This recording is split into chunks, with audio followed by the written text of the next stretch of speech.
ketika muncul pansus di DPR, dan di berita saya lihat kok Gus Yakut berat banget datang ke pansus itu. Saya datang ke Gus Yakut, Gus, kenapa sampean gak ceritakan aja semua ini di pansus DPR itu? Kan itu adalah media sampean, kesempatan sampean untuk menceritakan semua ini. Kenapa Gus Yakut tidak mau datang pada saat itu? Itu ada cerita lagi, Puang, yang pemirsa juga harus tahu. Pada saat yang bersamaan itu ada konferensi perdamaian dunia di Prancis yang dibuka oleh Presiden Macron. Jokowi diundang, tapi Jokowi kemudian memberikan posisi delegasi dari Indonesia itu kepada Kementerian Pertahanan.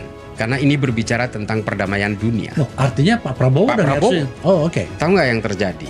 Gus Yakut datang ke Presiden Jokowi, dia tanya, Pak, apakah saya akan datang ke pansus itu di DPR itu? Tapi saya akan bercerita apapun sepanjang yang saya alami dan sejujur-jujurnya akan saya ceritakan di DPR itu sesuai dengan apa yang saya ketahui. Lalu kemudian Jokowi membuat surat reposisi dari Prabowo dipindah kepada Gus Yakut selaku Menteri Agama untuk mengikuti konferensi perdamaian dunia itu dengan Macron di Prancis.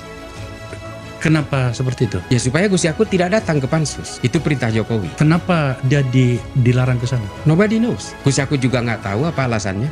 Karena Gus Yakut bercerita ke saya. Dan saya tanya, kalau saya Gus, saya memilih datang untuk menceritakan kepada parlemen. Karena saya tahu inisiasi dari pansus itu salah satunya datang dari Muhaimin Iskandar. Ya kita tahulah konfigurasi politik antara Muhaimin di PKB dan Gus Yakut yang kemudian tidak menjadi PKB ini kan juga bukan sesuatu yang sederhana. Sehingga kalau saya jadi Gus Yakut, saya bilang, kalau saya jadi sampean, saya datang dong ke pansus. Saya hadapi, saya ceritakan. Itu kesempatan untuk memberikan gambaran secara detail kenapa sampean memilih 50-50. Karena ini berita di luaran udah berkembang liar nih. Dimanfaatkan, digoreng oleh buzzer-buzzer dan seterusnya ketika itu. Sehingga Gus Yakut bilang ke saya udah tanya ke teman-teman DPR katanya, kalau saya tidak datang ke pansus, lawan saya dua, pansus dan presiden. Kalau saya datang, maka saya akan bermusuhan dengan presiden. Akhirnya saya memilih daripada saya bermusuhan dengan presiden, saya memilih untuk mengikuti arahan presiden berangkat ke Prancis. Presiden Jokowi maksudnya?